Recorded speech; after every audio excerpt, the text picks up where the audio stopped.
Recording is on. Welcome to DXproduct's product strategy chat for February 5th, 2021. Just a kind of four main items to go through. One, we talked about the use of contractors and how that fits into product development as we look to kind of expand more. Two, on the Omen front, want to pick up the conversation on the Omen Guild and Omen token and how we the structure that and how the next steps there.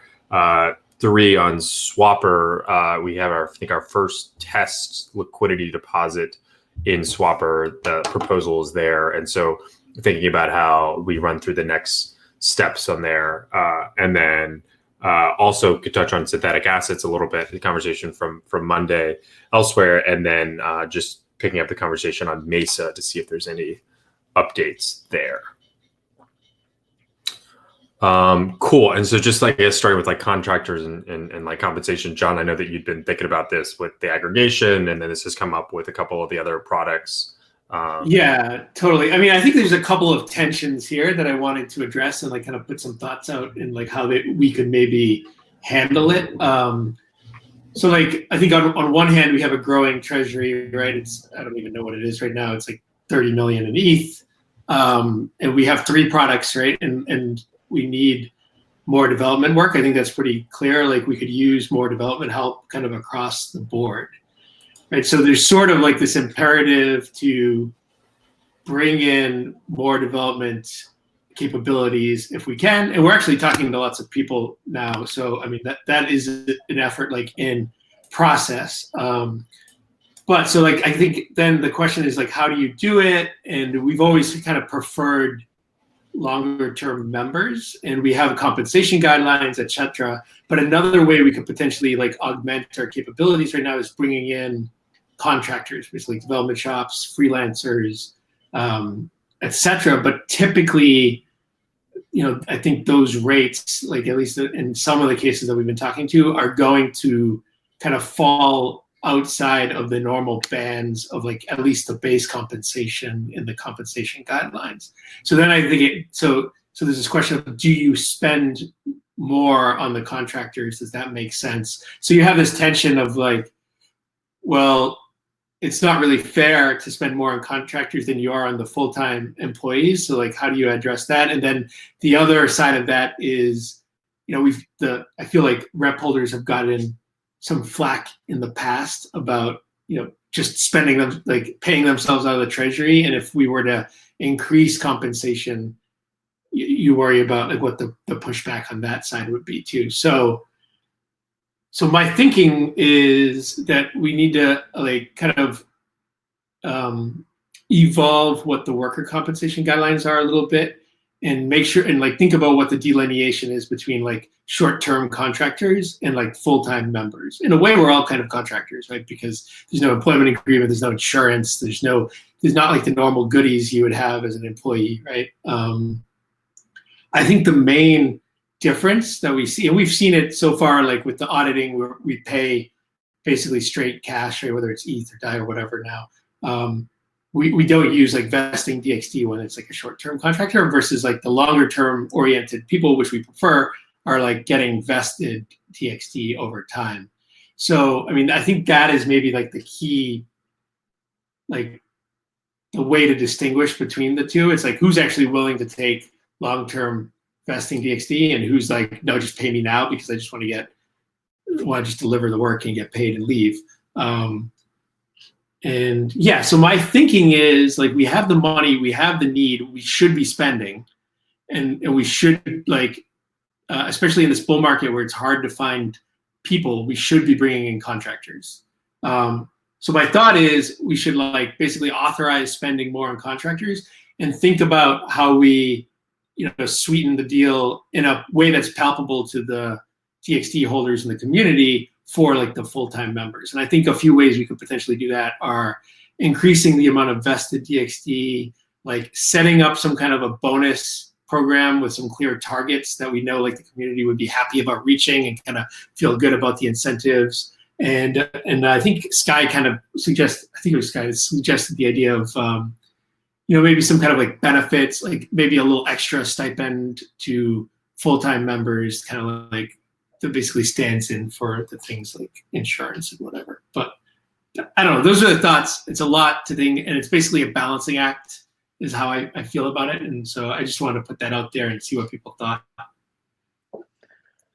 Yeah, do full-time workers have an issue with paying contractors or like teams a little bit more to get shit done? Like, I actually never expected to like from my personal view, I'm totally fine with having like a short-term partnership with a team who's building something for us where we pay them potentially more than full-time workers. I never expected to have issues with that.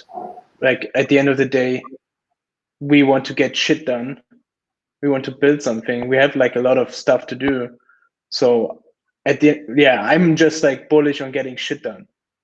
And I'm fine with paying more. So like who would have issues with seeing like contracts as getting more?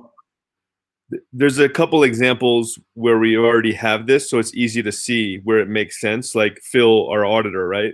He has a higher rate, but he's in super high demand, and he's critical to DXDAO and our products, right? And yet he's much cheaper than some of the big auditing firms, right? So clearly his one-off assignment projects for audits like are at a higher rate versus like, because that's a very specific skill, right? And it makes a ton of sense. There's other scenarios where projects can be outlined like that, and someone for 1 month or 3 weeks accomplishes a project, and there's a rate for that, right? And then you decide whether that rate is worth it. The one thing that we're trying to figure out though is if we need like high quality short term or medium term like contributions in terms of like product flow and like the actual work that's being done on the products by full-time workers, that's a little bit different. And that's the scenario we're trying to figure out, like bringing people in to do almost the same thing that the full-time workers are doing, but there's a difference, right? And they can be only for a period of time, but it could be ongoing for a long period of time. And then the question is, as a worker, if you are full-time contributing and then maybe there's some benefits and there's this extra incentive as a full-time worker, do you have the option to be like, I want to be the contractor instead?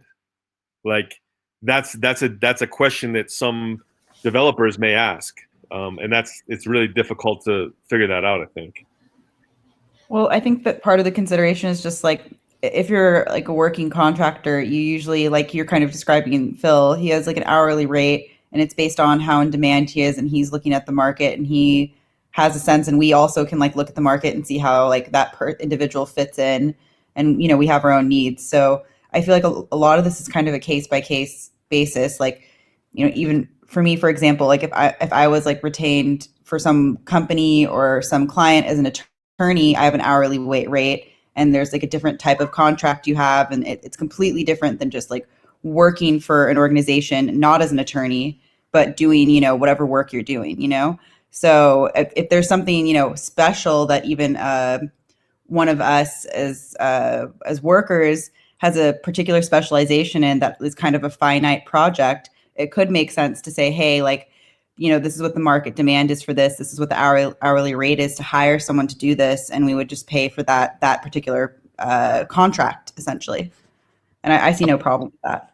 Yeah, we rather do that than that person actually leaving us and going somewhere else, right? So if we rather have someone getting onboarded, learning our products, and learning to work with us, and then staying, than leaving. If we have a bull market and people are in demand, we don't want to lose people. And we don't want people to feel that their long-term vision doesn't actually give them more. It gives them less. If someone actually stays loyal and stays with DXDAO, we don't want them to get less. Maybe we can't match something like Phil, but at least I think you have an idea, John, you talked about everything from bonuses or to team tokens. Maybe you want to share some of that thoughts. Right, like, so I mentioned bonuses earlier, and the way I could picture that working is like, you know, we kind of like assess where we are and what some of our goals are. I think like Omen Guild is like a good example, like launching that, like having some targets around like where we want to be for that, and like setting up ahead of time what we would expect to give out in bonuses if we meet those targets. And I actually think the Omen, I mean, this kind of transitions to the next topic, but I do think like an Omen Guild launch is like a great event to focus on. Not that we would shift people to all be working on that, but it like will showcase, you know, the plan would be to use Mesa, the first version of Mesa the plan would be to use the farming on Swapper. So it really kind of sets up goals that basically everybody here would have to be a part of to work. And if we have, I think it'd be a great opportunity to kind of like get everybody kind of like charging towards the same goal. And if it does well, I feel like that's a kind of a great type of project to have bonuses around. So, I mean, I think in terms of like pragmatically how we could do it, that's what the thoughts I was having. But yeah, I mean, so people, I mean, it's great to see that people are all about like getting shit done, and that's like the focus, and people are like, and that's what people really care about. I mean, I think that's great. Like, that's the kind of people I want to work with. But like, I mean, I still worry that if somebody who is a long-term contributor and really is adding more value, like looks over their shoulder and sees a contractor getting paid twice as much, like, I don't like that kind of the dynamic that sets up, right? Like, I think we need to counteract that. And we need, like, it's about just getting like the incentive structure right, because I think Zet was right when he says like we don't want to be pushing people away that like want to work, but the like desired outcome is like full-time worker. Like, we want to make sure that that is still like an appealing option and not make like the contractor role basically like more appealing than a full-time worker. And so it's, if we're going to change like the contractor role, that's kind of, I think, why it would like have like a downstream effect on that. Just to pick up something that's in the chat, I think that product tokens themselves actually help with this a lot, because I think they provide a little bit more of the proper incentives for that. And then just at the beginning, what was at the beginning, I think like vested DXD is obviously the way that you really do separate between who we want as like a full-time worker and who we want as a contractor, just because you want people that you want to give people the opportunity to participate in the upside. Like, that's the way that you get people in for the long term there. Agree. So in like the way you make it more fair is the full-time workers not ETH but and not DAI, but much larger amounts of project tokens and vested DSD, both locked up. And that's what creates the incentive, and that's what creates the drive and the desire to be that full-time worker. Because if the products work, that those tokens have big upside, and if it doesn't work, they don't have big upside. So that is the alignment of incentive, rather than like bonuses of like cash if some like terms are hit.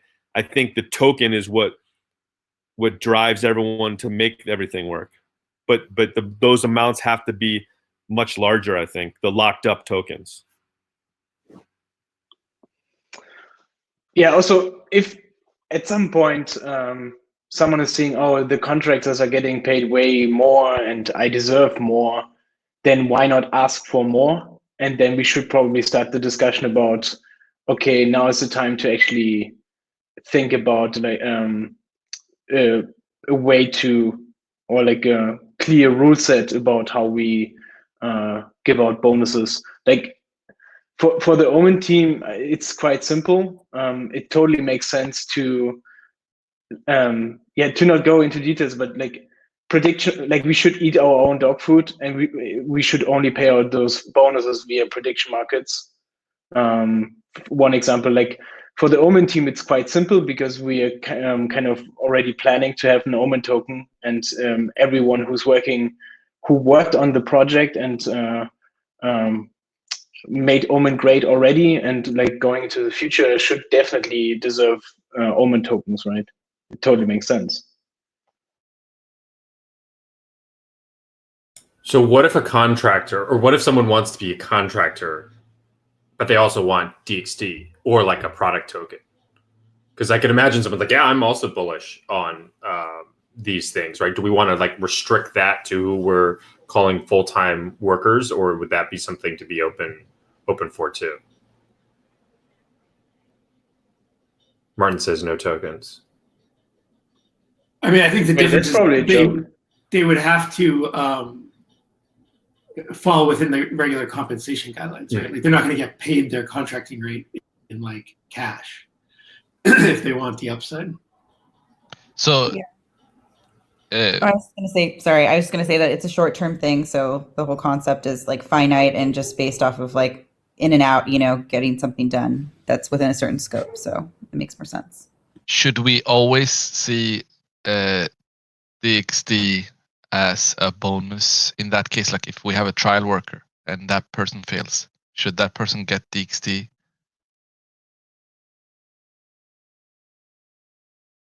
If they fail in the trial, they don't really get it much, right? I mean, they're already getting capped. Yeah. Yeah. Yeah, I mean, my opinion is if somebody like does not follow through on their worker proposal, or they fail their trial or whatever, they should get paid kind of fairly what the base salary is for what they did. But then they shouldn't get reputation. They shouldn't get vested DXD. Like they broke their, the covenant there, and I don't think they should be rewarded. Yeah, I mean, I think it's a really, really small amount either way. It's like if it's just a 2 week, because it's basically 2 weeks and 50% of that. So I feel like that's not going to have a material effect, I think, on things.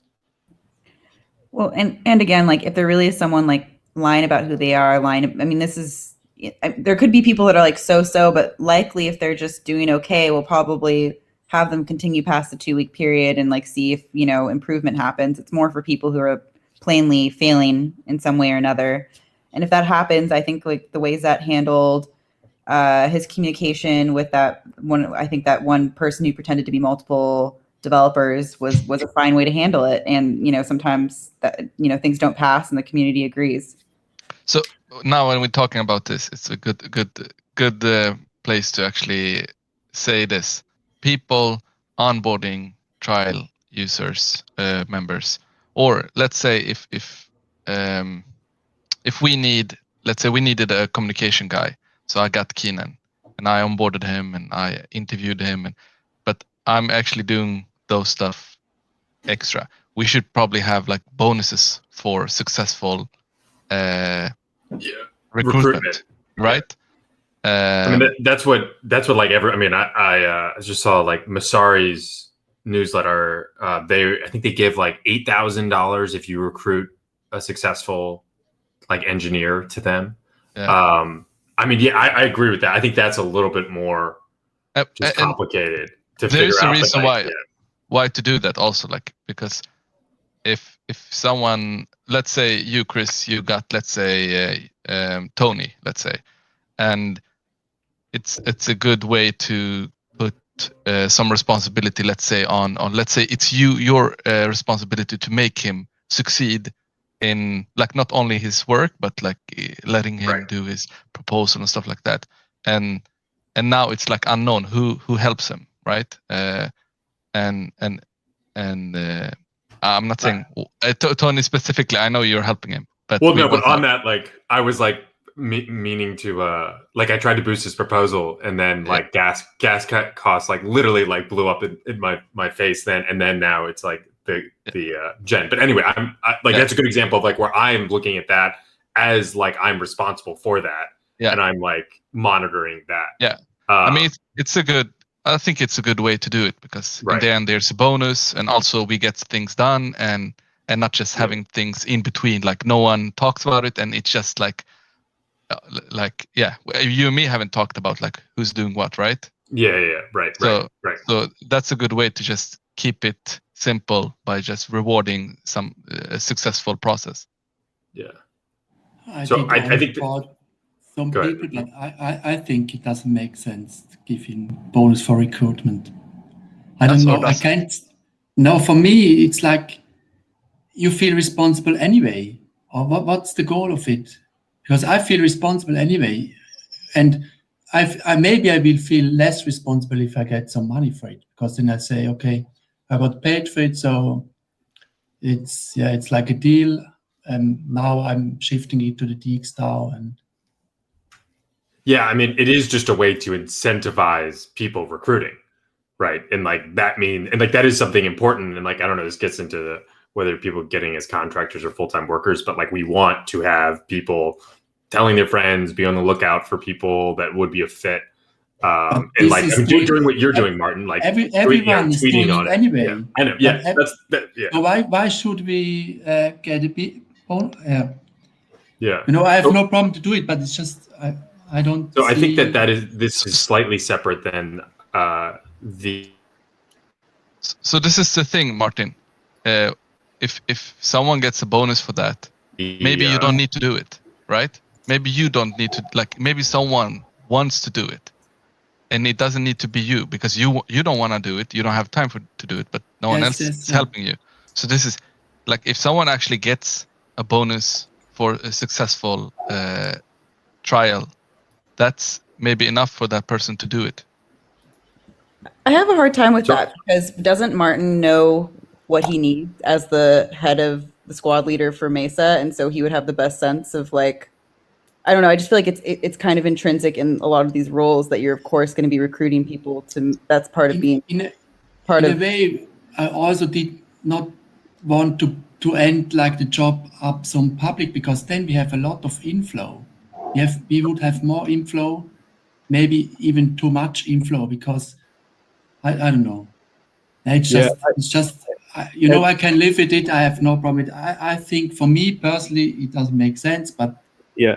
At this point, we are operating like a handful of like 3-person startups, and everyone's doing everything until we have an HR onboarding person who like could organize the full recruitment and like onboarding of people. It's really everyone's job, and team leaders know best what they need, but then everyone has to try to recruit people.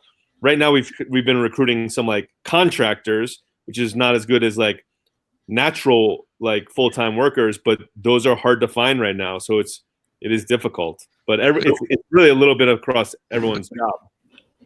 But why don't you ask both team leaders how it's gone and how we feel? It's and hard. How much this is sleeping, hard stuff, right? Like, it's not like this is easy. We know. Like, this is the whole ball game. This is the whole ball game. Is like getting people. Like any company, it's about getting people. So it's like, and even the same thing with contractors. It's about like finding contractors that can work and like giving them a spec. Like there's no like leapfrogging this step. I do think like the recruitment thing is like kind of separate from what we're talking here. So I think like the one thing that it's important, and I think like incentivizing that, and maybe if we need to incentivize that is a question. I do think it is the contractor question is what type of, do we need separate compensation guidelines for them, or like how do we basically negotiate with contractors, right? Do we just take whatever those contractors' hourly rates are? Do we have some way of like making like a spec and being like, it's going to cost, we want to allocate like this amount of time to this amount of money to the aggregation piece, or like how do we provide some structure around paying contractors? I mean, this is all good, like great conversation. I think maybe I'll try drafting up a DAO Talk post so we can kind of get some of it down there and like let it hash out there, just so we can move on to the other, because we have a lot of other stuff to talk about too. But yeah, I mean, it's good.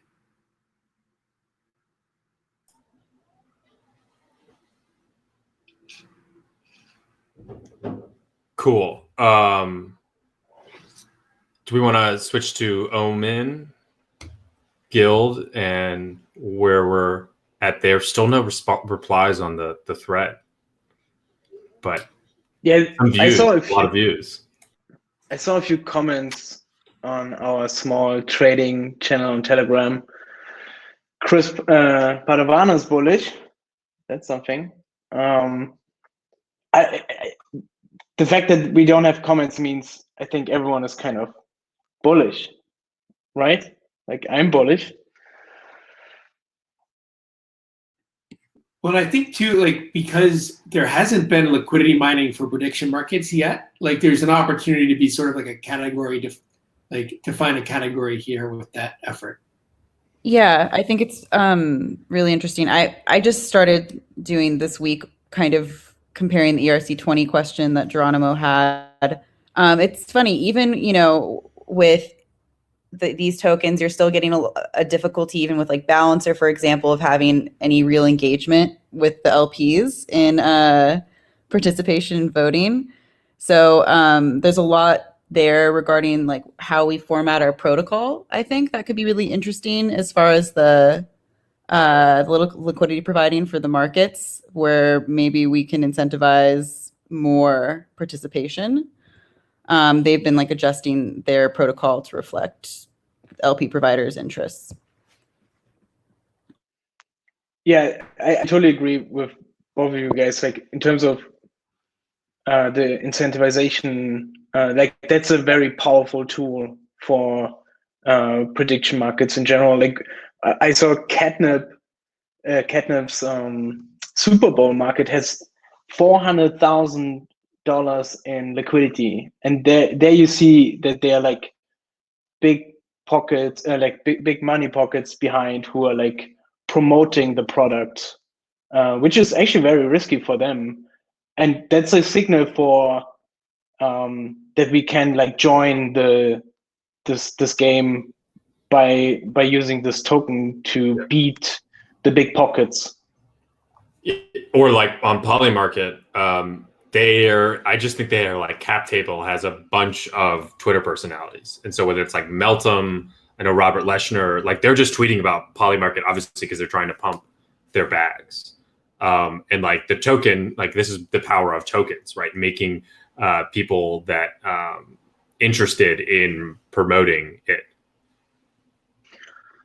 Yeah, like the guild, or like right now the DXDAO is doing the job. We are already so into like perfectionizing the user experience by like doing the curation part, by having the omens card. We are already involved, so like we have such a much easier way to like, while we're actually doing the curation, while we have the omen squads, you can like similar to Swapper, we have this nice liquidity mining thing. We should do the exact same thing, where we like make it as easy as possible, and with like bigger rewards to bring money into like big prediction markets, where we already know, because we created them, that they are like safe in terms of like almost safe in terms of not getting invalids. We are already doing the job, right? We are already having just almost safe markets, so it is even easier for us to do like the incentivization stuff. And I think that's like that's a killer feature. I mean, to like think about now regarding the guild, like the reason why I still have this. I mean, we're already operating with the DXDAO with this rep-based model, where I have a really good feeling about that. The DXDAO, the collective, is making sure that we are operating in a safe environment, and it kind of works, right? It's a few months, we have a big treasury, everyone is bullish, everyone is working hard.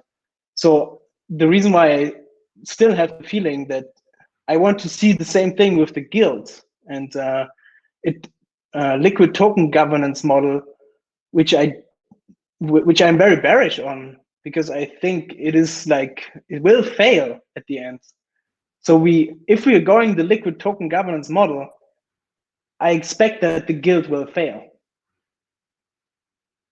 Yeah, keep in mind that there has been an Omen liquidity mining program, a pretty big one by Claros with PNK, and those amounts were actually pretty sizable and pretty attractive, yet it like was in tandem with high gas prices. And keep in mind that LPing on Omen markets is far riskier than LPing on Uniswap markets.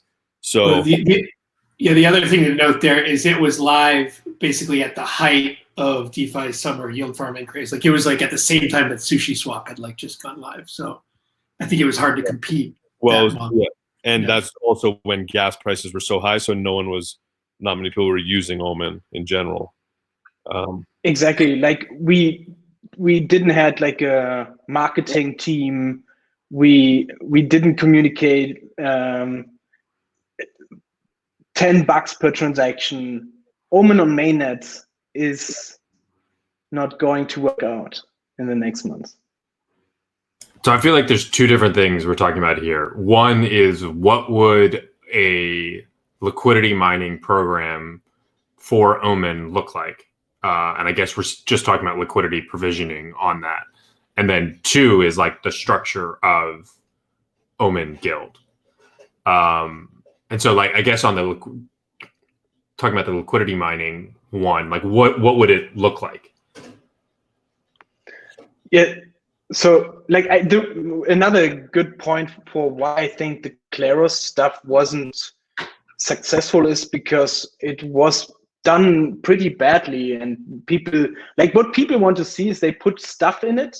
They are like used to that. They put the token into something and they just see what the green number, the green APY. And this wasn't there. Like you couldn't go into like a dApp where like, okay, this is the market, I'm doing something there and I'm already in profit. So that wasn't there. It was just like in 2 months, some Claros developer is doing some calculation and then they just get some Claros tokens. So I think the user experience was bad. And I think we can, like similar to Swapper, I think that should be like a normal feature inside Omen, where people see, oh, this market is actually incentivized. Oh, it's 400 APY. I just drop some DAI in.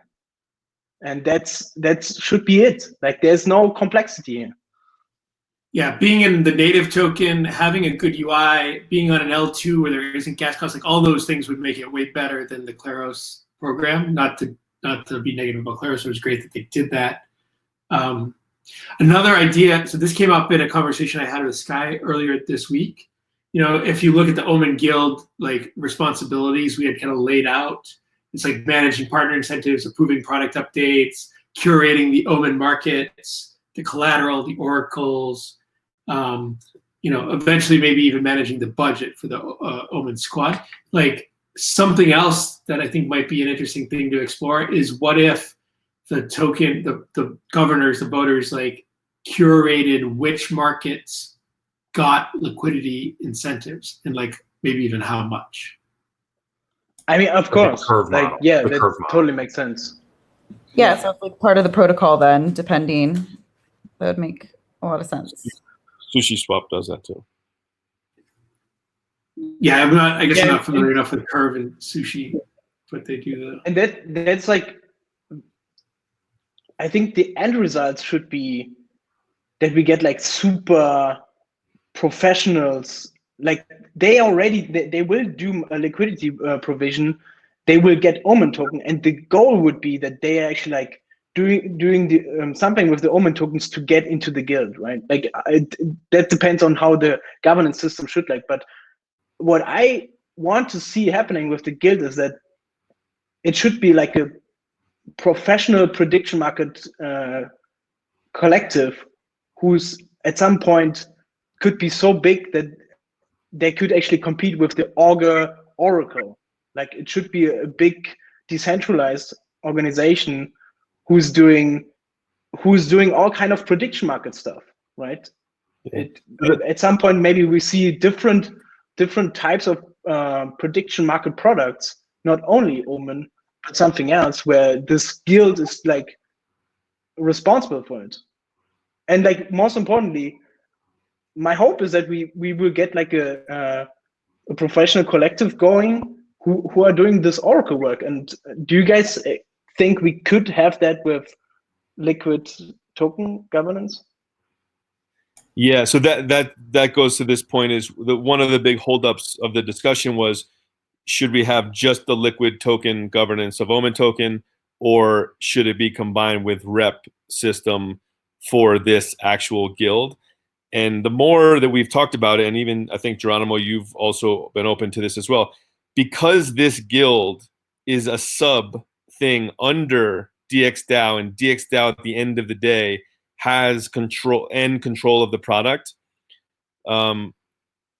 It can turn over in stages control of these different things that John just mentioned in stages, pieces of the governance of Omen, using this just liquid token. So if let's say it's just the ERC20 token, that is the easiest way. It allows us to accomplish everything, all the strategies we just came up with right there.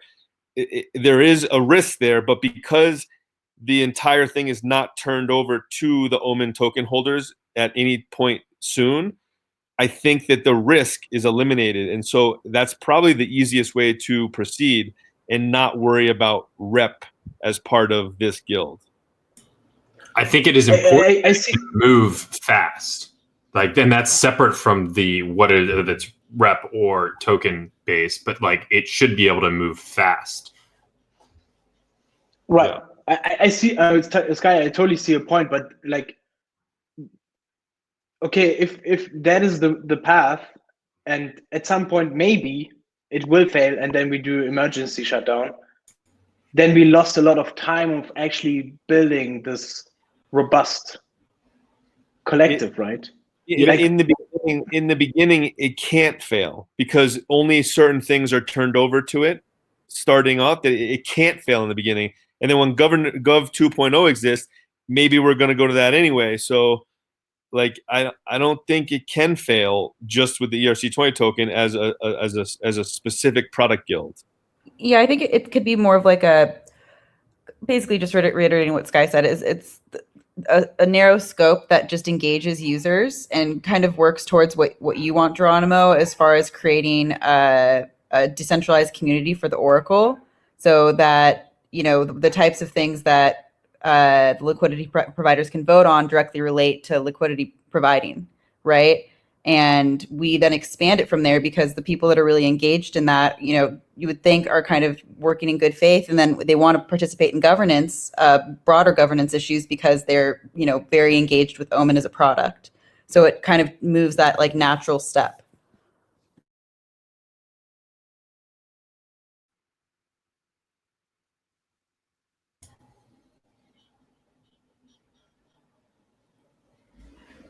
And presumably the token would need to be locked in the guild too, to be able to vote. So that would like separate it a little bit from, like, you know, speculators or other people too. There's there's, you know, stipulations to be able to institute into the governance structure.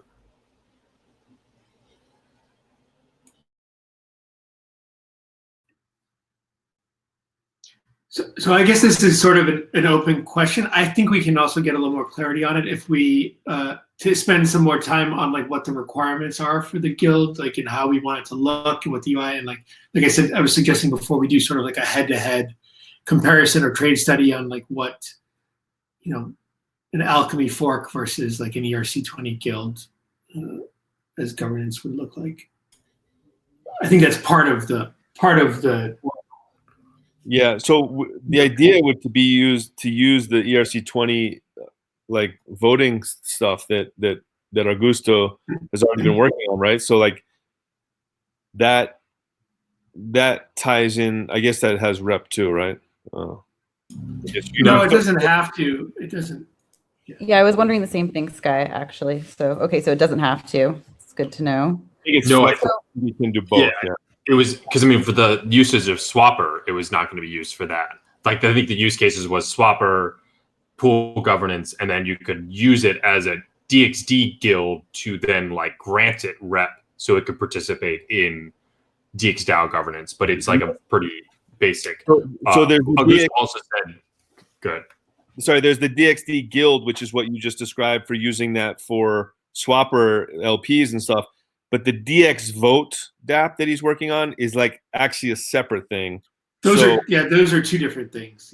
Yeah, but both, like I was thinking the DX vote DApp is, which is kind of like a replacement of Alchemy, is more what would be used for the Omen Guild, right? Yeah, there's nested questions, right? It's like, do you want to go with reputation, like non-transferable based governance, or do you want to go ERC20 or ERC20 based? I think if you go the ERC20 based, we probably use the ERC20 guilds, which are in the process of being finalized. They've been audited, just kind of going through a review cycle, an update cycle after that. And then if we were to go with the rep-based non-transferable version, then there's a question of, well, do you just fork Alchemy, or do you use DXvote, which is what Augusto is working on? You'd have to work that out, I guess. So, but I mean, I think there's kind of like two kind of areas that feed into this decision, right? Like one is like, which one do we go with, which is kind of the discussion we've been here. Like, do we prefer to have non-transferable, or we prefer to have token, just kind of like from a governance perspective, brand, whatever, like what do we think is going to be better in the go-to-market? And then I think there's like more of a technical discussion as to like, well, what are the implications of either choice here in terms of like which platform would we launch, and like, you know, does that have any impact on the decision? And I think we need to dig in a little bit to have that second discussion.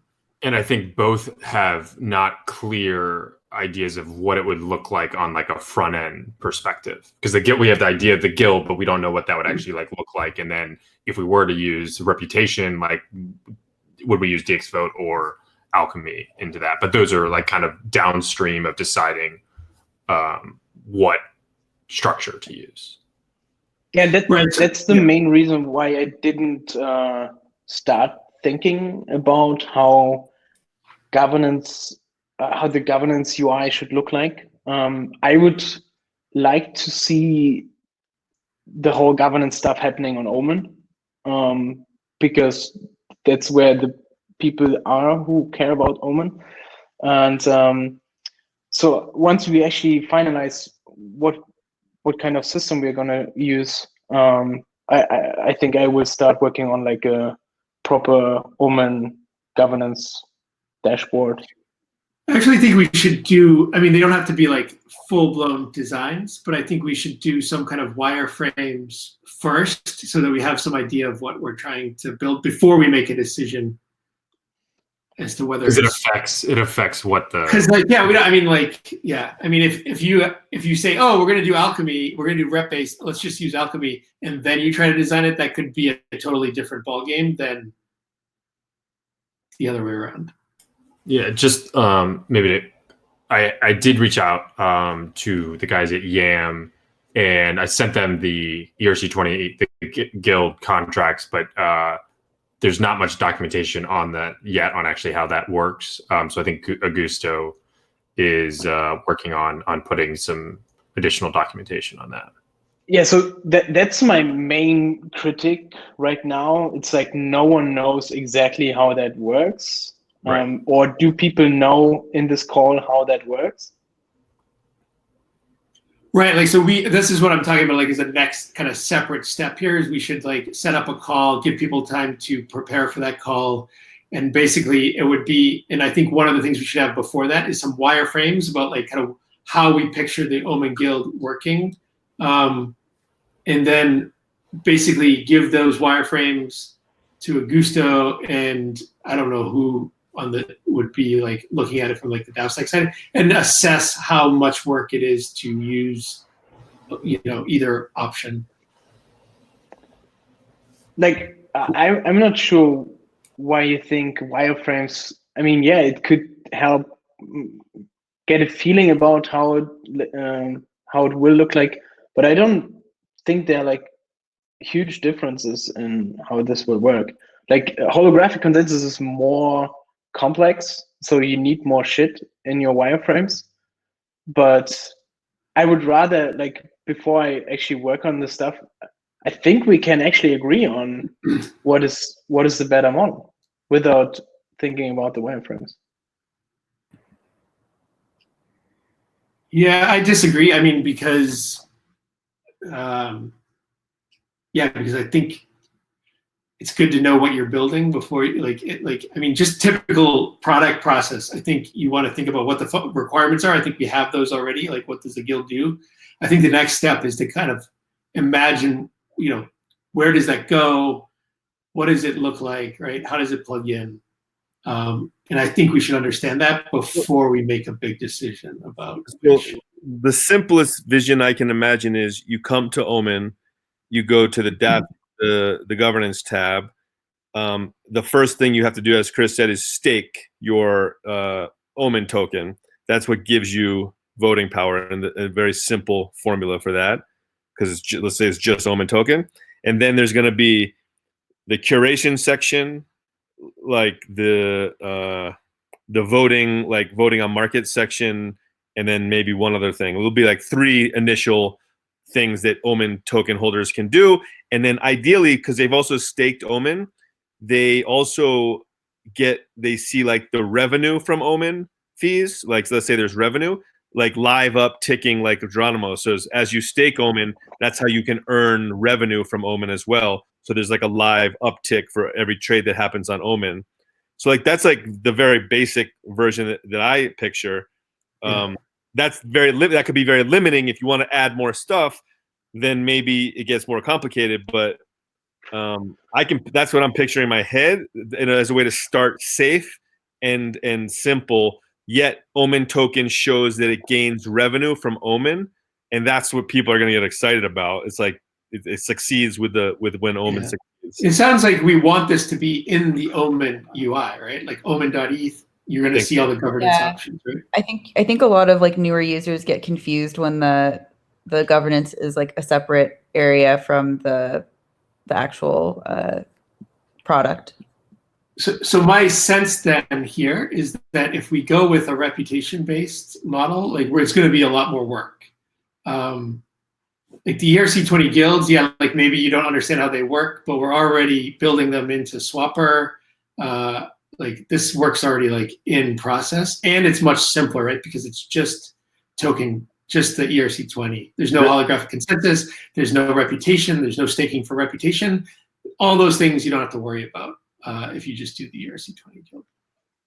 Yeah, like I'm more and more in favor and actually just picking ERC20 guilds, and like with that, there's no reason that like it could also be just a big experiment at the end of the day, right?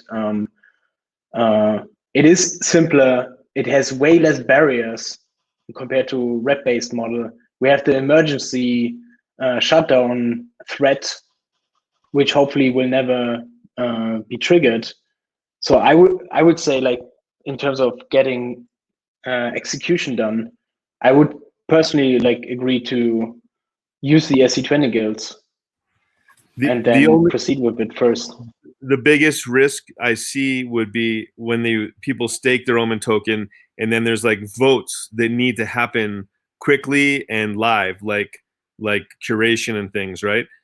If there's the whole like quorum thing and like, yeah, that's what I was thinking as well. Quickly. If that doesn't work, then the system doesn't work. That's the problem. Right. So like we could think about a different way of doing curation. Like I like the Kleros way of doing it. Basically, people stake money and say like this market is valid, and they have like a deposit, a security deposit, and only if that thing is actually invalid, someone from the guild can actually like, oh, okay. I mean, at the end of the day, what I envision for the first few months for the guild is they need to go to this dashboard where they have a list of what happened, and then just go through it and see what is like potentially dangerous for the product, right? And then if they see that there's like an invalid market going to be valid at some point, they can actually earn those rewards by staking against it and claim the security deposit made by the people who wanted to have this market verified. Like, I think there are ways to and the end goal of this is that we will see way faster curations, hopefully, right? We want to be better than the DXDAO. Fast is key, although I think you could, in theory, make fast decisions with reputation-based governance. Like that's not where I see the problem. I think it's just more development effort to get all the stuff set up to get people to have the actual rep. Once you have it, like you can do fast. Like we can do it with Alchemy. We could set. It's about security, right? It's just you can make fast decisions if you want. Right, and like I see your guys' point that there's like no barrier to entry. And that's the key, right? Someone has a token, goes to their website, deposit, can participate. They don't need to ask anyone. They don't need to go to Keybase. They can immediately participate to make the product better. And it should be totally intuitive, yeah. And I think it's going to be a big design and engineering challenge to make reputation-based governance with holographic consensus intuitive. I mean, we haven't done it yet, right? So. And it's like I agree with the reputation. Like I much prefer non-transferable. I'm a big believer in that too. But my feeling is that like we are kind of fighting a battle, right? And we're going to get friction in a go-to-market strategy with Omen if we try to push that into the Omen guild. And my feeling is that we might as well like we should be fighting that battle. Like we're already fighting that battle with the DXDAO at the higher level. And like I'd rather just focus that fight there and not like kind of open up a new front like with Omen, you know, and like later we could even upgrade to governance 2.0 once that's proven, etc. And we haven't even talked about the distribution element here. And I think like that's incredibly important for like the reputation-based system is like how you distribute. And I actually think this experimentation period is the perfect, like basically like staking period to earn Omen reputation in like a future system, right? These are the types of activity you want to have a permissionless ability to participate in governance, and then that like long-term could earn you reputation in the system somehow. Yeah, and what I upgrades to a new system. like very like about the emergency shutdown threat is like Compound doesn't have that, right? The governance system was born in complete control, and we know there's no one who can like fight it. It's just basically selling the token and say bye-bye to Lechner. They have all the tokens still. Exactly. It's like that's their endgame. They have the tokens. That's a concern with Omen token is DXDAO is going to hold a lot of the tokens. DXDAO also has this like final say like override. And emergency shutdown, I don't know what that means, but final say override is what I call it. Like the question is if people have Omen tokens, are they going to be like, my voice doesn't matter because at the end of the day, DXDAO gets to decide. And then if that's the case, then people might not participate. That's a concern that I would have. Like, because we're not turning the product over to the token holders for the same reason, like, comp, like I hold comp, it's a pointless to me. Like my voice doesn't matter. I don't vote in comp, right? Hey, so like, I care about your voice, Sky. Yeah, but that's an issue. I think. Yeah, that's a great point, Sky. Like I think if we see that the guild is operating and doing a good job, there's no reason why the guild shouldn't get DXDAO rep at some point. And that is like it's perfect because it will give, like, we will give ownership of the DXDAO treasury to the guild because they do a good job, and at the same time the guild knows, okay, they have impact to the bigger collective. Yeah, I think for now it's about making the token seem like something that people want, and that there's, you know, fun ways to use it on Omen. That's, I think, the main thing, and making like the idea of, I know it's a governance token, but if we do have some sort of use in like the liquidity pools or something like that, like make it not feel scary to provide liquidity on Omen and also participate in like governance regarding all of those issues. Definitely. You know how like what are they called? Like pool 2 is like the token itself in the pool, right?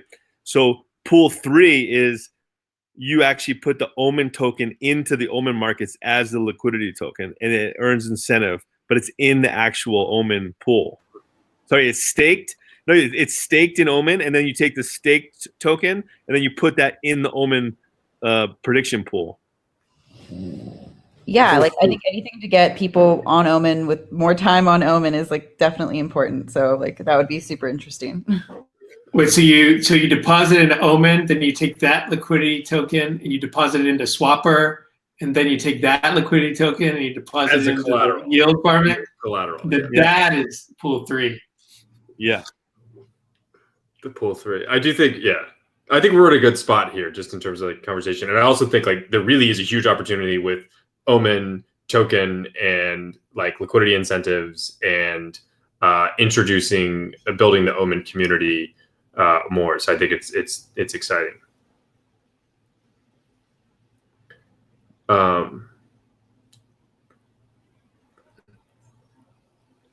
Cool. I know we're at noon, but I did want to, or my time's at the top of the hour.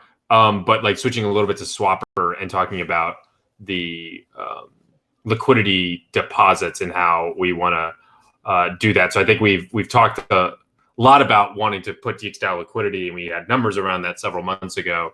And now we're starting to get the first instances of it. So I guess just thinking a little bit about the timeline and plan of action for introducing more liquidity into Swapper. So I guess hopefully we'll have in about a week's time, I guess little less than a week, the first test liquidity deposit. And then I guess, where do we go from then? We probably want to still ramp things up slowly and concentrate presumably on the ETH stablecoin pools. So what are kind of thoughts on the liquidity for DXDAO liquidity into Swapper? Yeah, I think the next steps are kind of just building up some base for the stable coins. And it's good because it serves like a double purpose of making Swapper better and having decent liquidity there and generating fees. And it also like helps kind of balance the like amount of stablecoin that DXDAO holds, right? So, and it's almost like we're doing these 3 different ways of getting stablecoins in the treasury, and then say, I don't know how much, like say half of those or 40% of those are then like going to be deposited into Swapper, and then the rest are going to be staying in the treasury. But that's like a process that is like done in chunks. And so the deposits into Swapper are going to depend on the pace that we're getting stablecoins in there. I think we're starting to get a pretty consistent influx of stablecoins into the treasury. I do think we should start thinking about like, which pairs can we start chasing out, like, because the stablecoins are not really what we're going to try to dominate, right? Like those are always going to be bigger in Uniswap or SushiSwap, at least for the near future. So then, I mean, I think DXD is the obvious choice here, but that's kind of tied up in this buyback program a little bit, because I think the consensus, as I understand it, is we would need to buy back the DXD before providing it into Swapper. I mean, if DXD goes up to 1 ETH, we don't need to do that, right?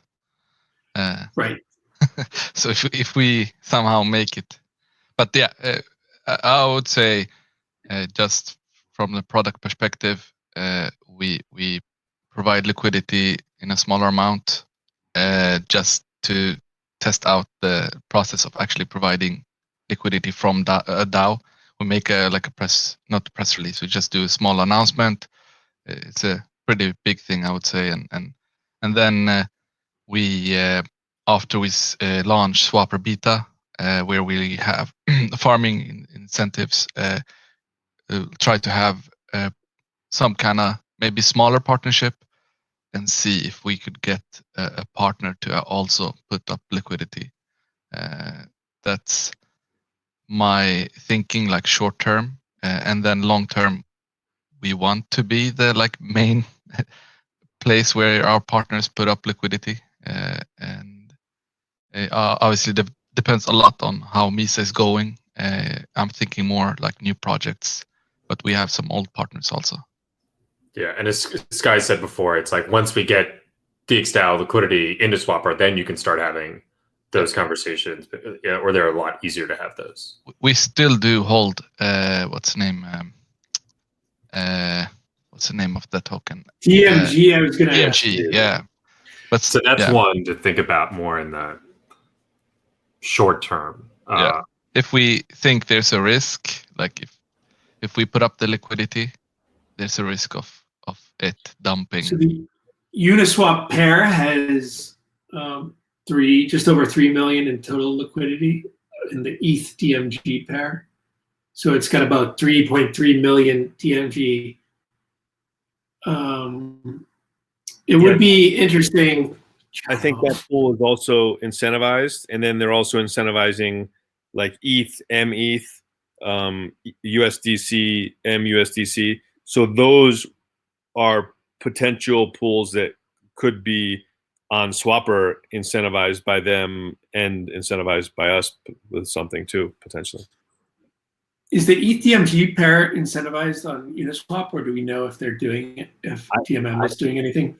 I think it's incentivized by DMM some.